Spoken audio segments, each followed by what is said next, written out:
The only advice I would have for someone who's thinking about EFT would be do it. I mean, there's nothing to lose. It's so fast. It's such a powerfully quick process, and you can do it on your own. It's not something you have to have someone else do to you.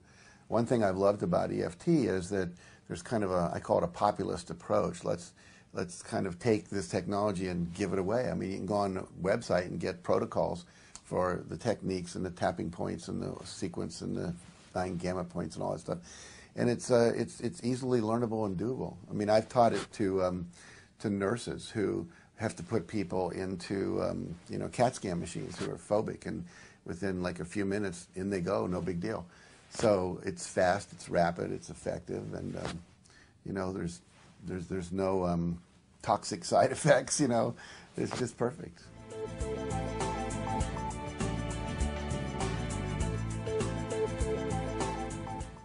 What I see 10 years from now is that every kid in school will be knowing this stuff. I mean, you know, the fact is we have some incredible technology that's available now in terms of, you know, psychological techniques that we're all using, like EFT. And it's spreading so fast. I think this will be standard, you know, kind of like, you know, if you get the hiccups and someone goes, boo, you know, because, you know, if you scare yourself, your hiccups go away.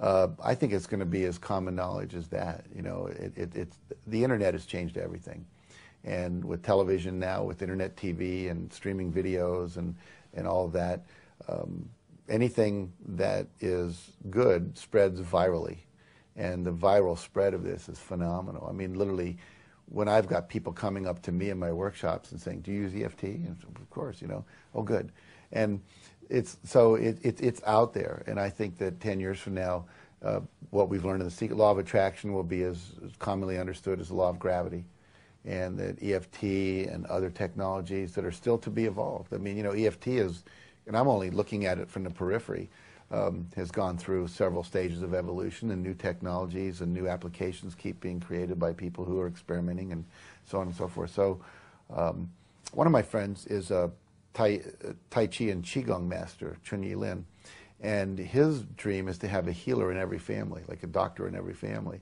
He teaches how to heal with energy, and I believe that we will have that this is just going to become common knowledge, like, you know, Neosporin and a Band-Aid, and we'll have that same understanding about how the mind and the emotions work.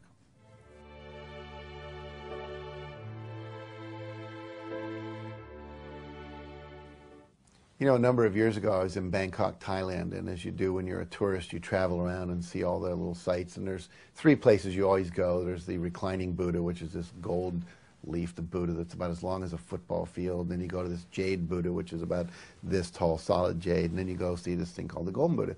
The golden Buddha is about 10.5 feet tall, solid gold, and it's an amazing thing when you see it. It's just, it's huge.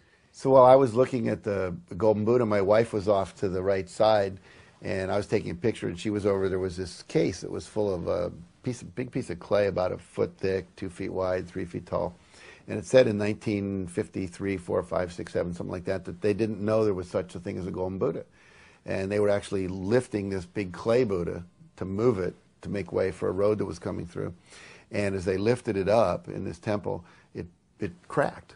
And they put it back down, and it was, by then it was outside, and it would start to rain. And so they put a big piece of canvas over it to keep it dry. And the head monk that night came out to see if it was staying dry, and he shined a flashlight underneath the canvas tarp they'd put over it.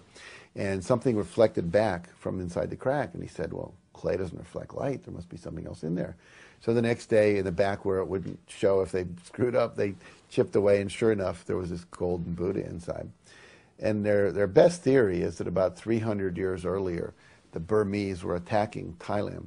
And the monks in this monastery covered up the Buddha with clay to keep it protected so it wouldn't be melted down and stolen as a spoil of war. They also think that all the monks were massacred, and therefore the secret died with the monks. So here it was like 300 years earlier or later, whatever, and they opened it up and discovered, I love the word discover, you take the cover off, you discover something, and the Buddha was always there. And so I was having dinner with my wife that night, and she said, you know, that golden Buddha is like the people we work with in our workshops. Every one of them has this golden essence inside, you know, Christ consciousness, universal consciousness, high self, love, Atman, or all these different terms that religions use.